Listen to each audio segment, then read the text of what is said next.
Milan dibantai Inter, performa Tatarusanu jadi bahan lawak, Pioli akui kekurangannya. AC Milan diajar Inter Milan dengan skor telak 0-3 dalam duel Supercoppa Italiana 2022, Kamis 19 Januari 2023. Laga di King Fahd International Stadium itu berakhir buruk bagi Milan. Betapa tidak, Milan sebenarnya menyuguhkan permainan seimbang, bahkan mereka lebih banyak menguasai bola. Namun, tumpul di lini depan dan masalah di lini belakang membuat Milan harus mengaku kalah. Tatarusanu menghadapi 6 tembakan tepat sasaran lawan, kebobolan 3. Performanya jauh di bawah level Milan yang seharusnya, terlebih dengan pertahanan Milan yang sedang tidak solid di laga Piala Super Italia kali ini. Pioli menerangkan bahwa timnya tampil buruk di babak pertama dengan kebobolan 2 gol.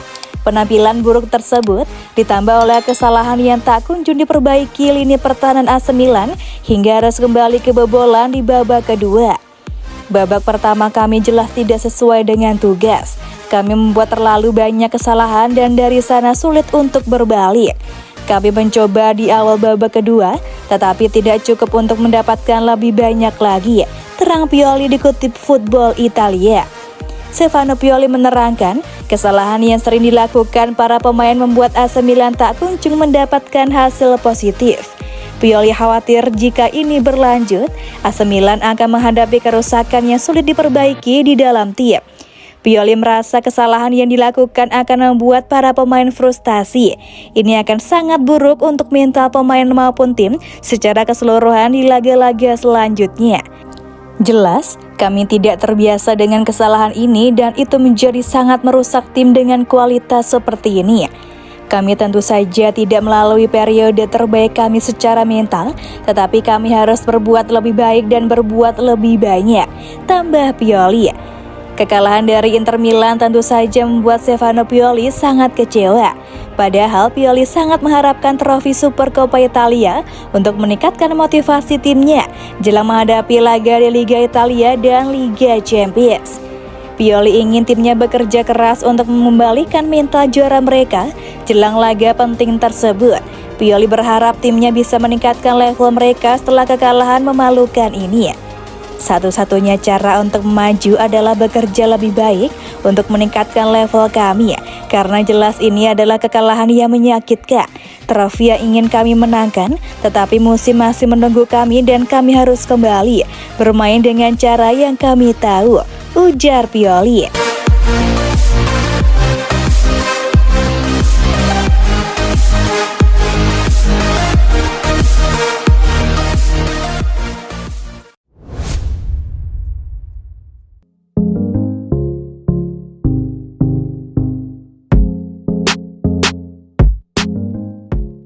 Tiga biang kerok kekalahan AC Milan dari Inter di Piala Super Italia. Stefano Pioli pusing. Hal-hal apa saja yang menjadi biang kerok melempemnya pasukan Stefano Pioli di laga Super Italia antara AC Milan versus Inter Milan? Pertahanan sedang bobrok. Bermain di King Fahd International Stadium, AC Milan kebobolan cukup cepat pada menit ke-10 lewat Federico Di Marco yang menjadi awal petaka di laga kemarin.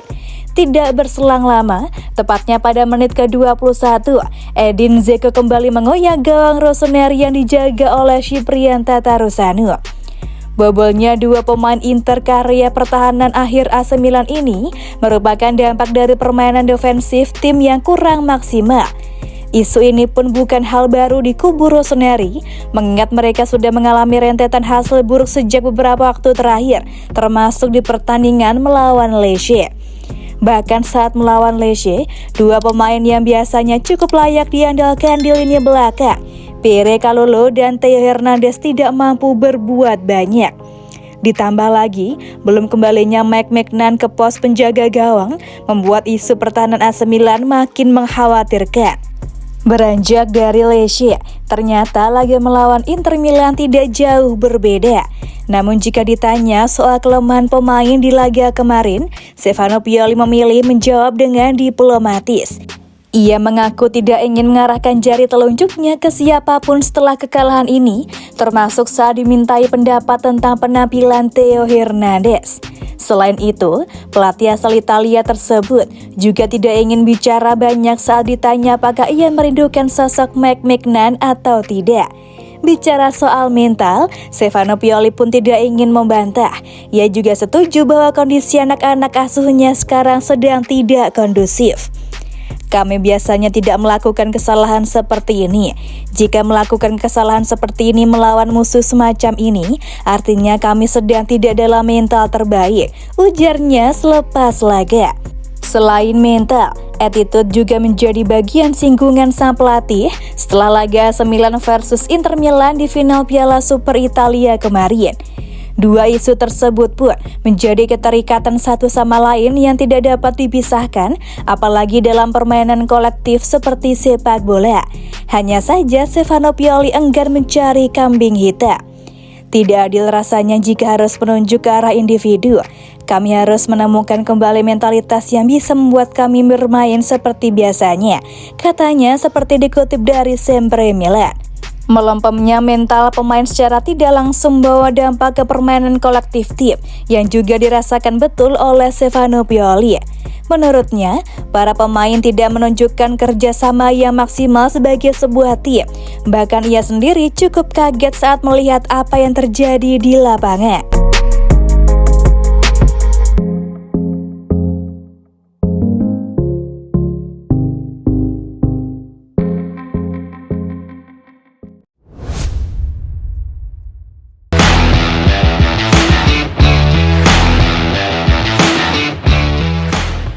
Kalah dari Inter di Super Copa, Simon Kjær minta maaf kepada fans. Simon Kjær kembali ke starting 11 dan juga sebagai pemimpin tim. Kapten timnas Denmark itu meminta maaf kepada fans AC Milan atas kekalahan 3-0 Super Copa Italiana dari Inter. Secara tegas, ia mengungkapkan tidak ada alasan lagi bagi timnya atas kekalahan memalukan ini. Simon Kjær bermain untuk menggantikan Pierre Kalulu dalam skema 4 back di Riyadh, tetapi hasilnya tidak lebih baik karena Rossoneri telah kebobolan 9 gol dalam 4 pertandingan kompetitif terakhir mereka. Mereka tertinggal 2-0 dalam waktu 20 menit karena gol Federico Di Marco dan Edin Dzeko. Kemudian Lautaro Martinez juga sukses mengecoh Fikayo Tomori menjadi 3-0 di menit 77. Kami memulai dengan buruk dan menjadi jauh lebih sulit dari sana, kata Kjær kepada Milan TV. Inter bagus dalam apa yang mereka lakukan, tapi malam ini kami tidak menampilkan performa yang pantas untuk para penggemar. Kami hanya bisa meminta maaf kepada mereka. Sekarang kami harus menganalisis pertandingan ini dan kembali ke jalur yang benar. Tidak ada waktu untuk menundukkan kepala, tetapi kekalahan ini menyakitkan. Ketika ditanya apa yang kurang malam ini, Kjær menjawab sebagai berikut. Waktu untuk alasan pemain muda yang kurang pengalaman sudah berakhir. Kita semua harus tumbuh dan bertanggung jawab. Kami tidak bermain dengan identitas kami hari ini dan harus belajar untuk terus memperhatikannya. Itu adalah malam yang sulit, terutama secara mental. Tetapi pada saat-saat seperti ini kami harus berusaha menemukan identitas kami dan meningkatkan diri di setiap aspek permainan kami. Tutup Kjær.